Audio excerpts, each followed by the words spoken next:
Untuk usaha pertanian nih, kalau misalnya benar-benar kita lakukan dengan serius, insya Allah itu hasilnya juga lebih dari yang katakanlah di luaran sana lah Mas, dari UMR atau dari UMK.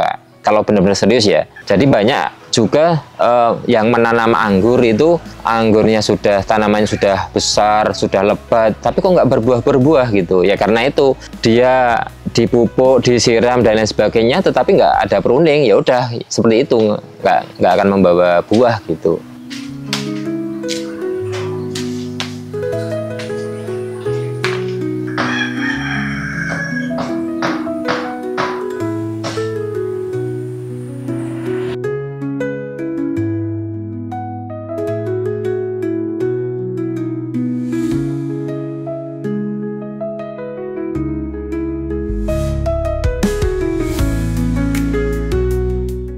Bismillahirrahmanirrahim. Assalamualaikum warahmatullahi wabarakatuh. Perkenalkan, nama saya Bambang. Kami memiliki usaha kebun tani, diantaranya adalah tanaman anggur dan ada kolam ikan dan pertanian atau tanaman hortikultura di sebelah sana.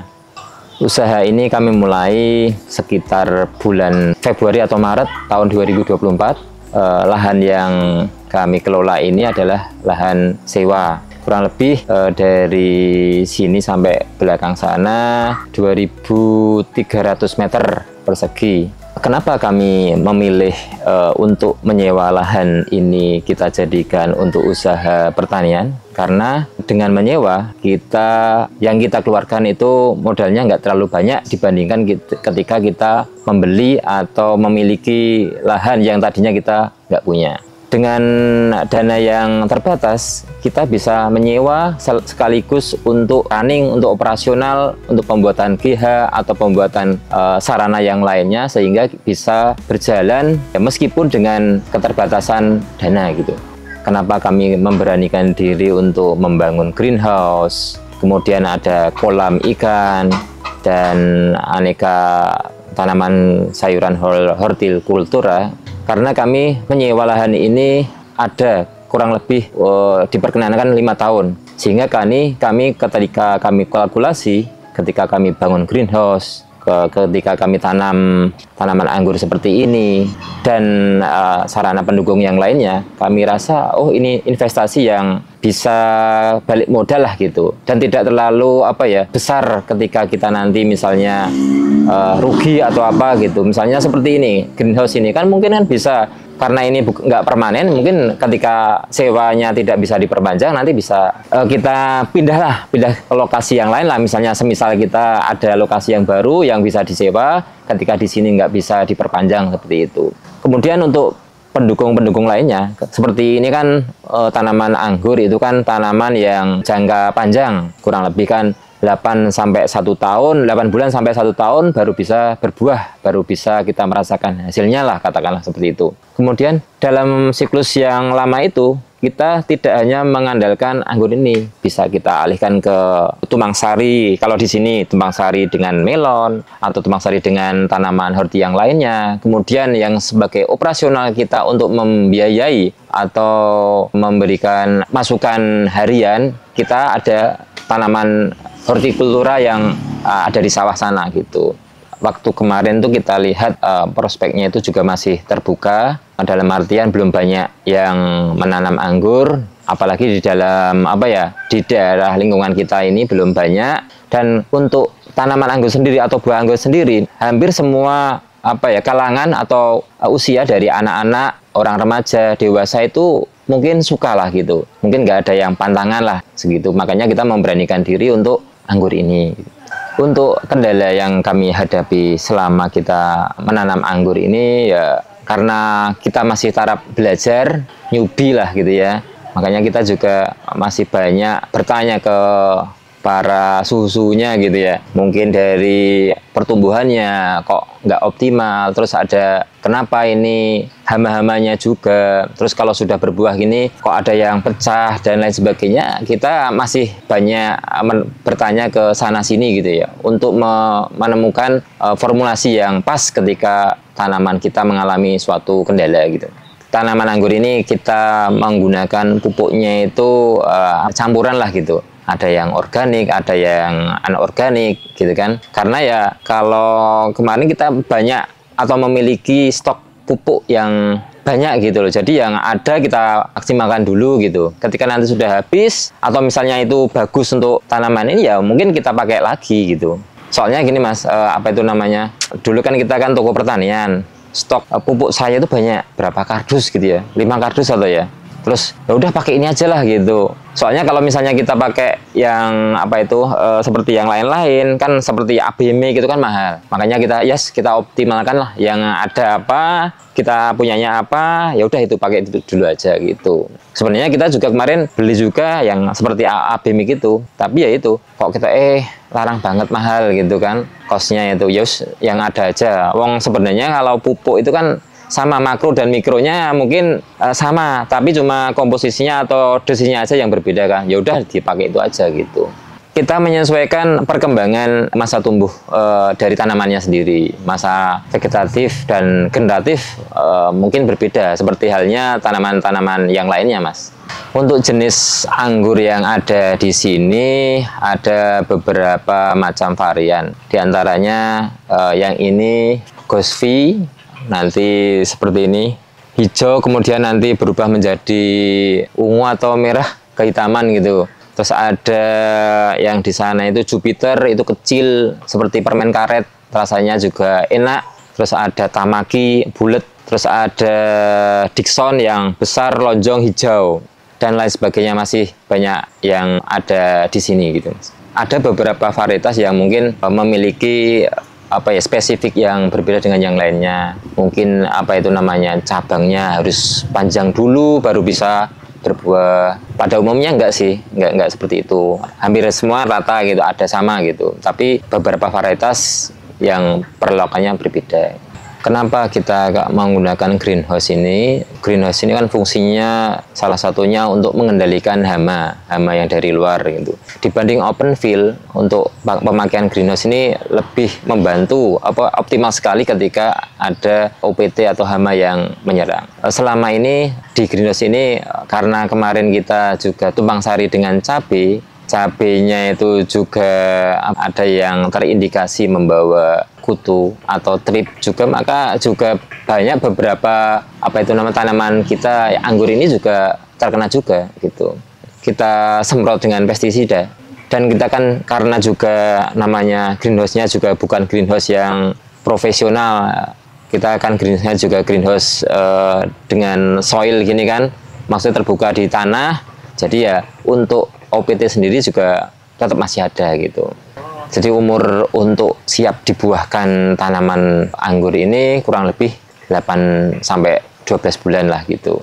Untuk pembuahan sendiri diusahakan ya usia tanamannya itu cukup, yaitu tadi mungkin 8 sampai 12 bulan.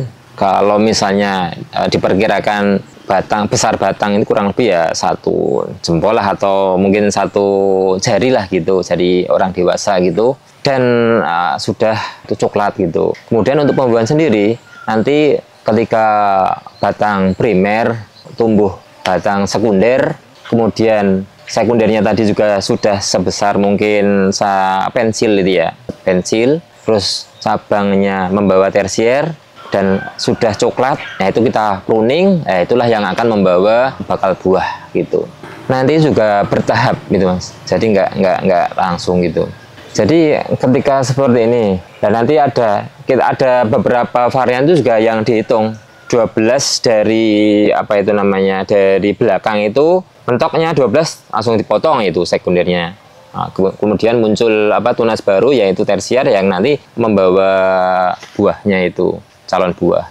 Iya memang pruning. Jadi tanaman buah itu kebanyakan stressingnya juga memang pakai pruning gitu. Jadi banyak juga yang menanam anggur itu anggurnya tanamannya sudah besar, sudah lebat, tapi kok nggak berbuah gitu ya, karena itu dia dipupuk, disiram dan lain sebagainya, tetapi nggak ada pruning, ya udah seperti itu, nggak akan membawa buah gitu. Ketika masa-masa COVID itu karena banyak yang WFH dan mungkin bingung mau ngapain di rumah, banyak yang mencari tanaman-tanaman hias terutama anggrek itu, Mas. Jadi penjualan kami juga alhamdulillah atas izin Allah meningkat, dan ya seneng lah, kayak kayak jualan gorengan kalau di pinggir jalan lah gitu. Kita bisa melebarkan usaha di sana, terus kemudian salah satunya juga di sini itu ya tambah dari berkahnya itu, Mas. Sebenarnya untuk usaha di pertanian itu kan mungkin sudah terframing ya mungkin di masyarakat banyak itu nanti harus di sawah lah, itu kotor-kotoran dan lain sebagainya. Sebenarnya enggak, mindset itu memang harus kita rubah, karena mungkin mindset seperti itu yang yang sudah terpatri ketika kita mungkin waktu belajar dulu, Pak Tani di sawah seperti ini. Padahal dengan adanya teknologi atau perkembangan zaman itu, sawah itu juga nggak harus kotor-kotoran dan lain sebagainya. Salah satunya ini kan juga kita juga berada di usaha pertanian, kita bikin greenhouse, terus dengan kita menggunakan sistem terpadu, irigasinya juga sudah kita pakai mesin dan lain sebagainya, kan itu juga jauh dari kata yang mungkin diibaratkan dari orang-orang banyak itu kotor-kotoran gitu loh, Mas. Untuk usaha pertanian nih, kalau misalnya benar-benar kita lakukan dengan serius, insya Allah itu hasilnya juga lebih dari yang katakanlah di luaran sana lah, Mas, dari UMR atau dari UMK. Kalau benar-benar serius ya, kita bangun dari hulu ke hilir, kita sudah tahu jalurnya, dari sini kita nanam apa yang kita kira-kira prospektif, terus nanti penjualannya seperti apa, mungkin itu lebih menjanjikan lagi gitu. Ya, di kebun tani ini kita juga rencananya untuk wisata petik anggur mungkin dalam waktu seminggu yang akan datang, karena ini juga masih banyak belum yang matang, benar-benar matang. Saat petik buah nanti bisa teman-teman atau yang mau ke sini itu mendapatkan bibit seperti yang kita tanam seperti ini. Pupuknya juga ada, dan mungkin media penunjang lainnya juga akan kita sediakan. Bahkan mungkin nanti kita bisa sharing bersama, mungkin bagaimana kiat-kiatnya atau mungkin trik-triknya dalam kita menanam anggur atau tanaman yang lainnya gitu. Kebun tani ini bisa teman-teman kunjungi di Rajek Ngemplak, Kecamatan Melati, Kabupaten Sleman, Yogyakarta. Kami buka setiap jam 8 sampai jam setengah 5. Nanti bisa menghubungi nomor 0815 978 2926.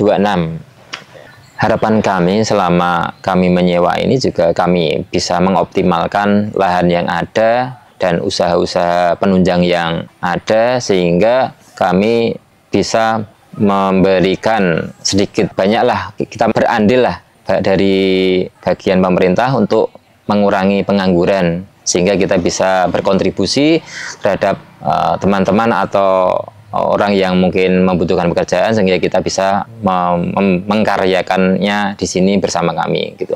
Kemudian bagi teman-teman anak muda milenial saat ini, jangan takut untuk menjadi petani, karena petani itu salah satu pekerjaan mulia gitu ya. Karena karena ketika kita menghijaukan bumi ini, mungkinlah kita juga serasa melihat kesejukan di hati kita. Karena karena hijau-hijauan itu juga salah satu yang disukai atau yang disenangi lah gitu ya, sehingga kita lebih fresh gitu. Apalagi nanti misalnya memetik hasilnya yang mungkin kadang di luar jangkauan kalkulator atau matematika manusia. Karena karena keberkahan di pertanian ini Masya Allah luar biasa.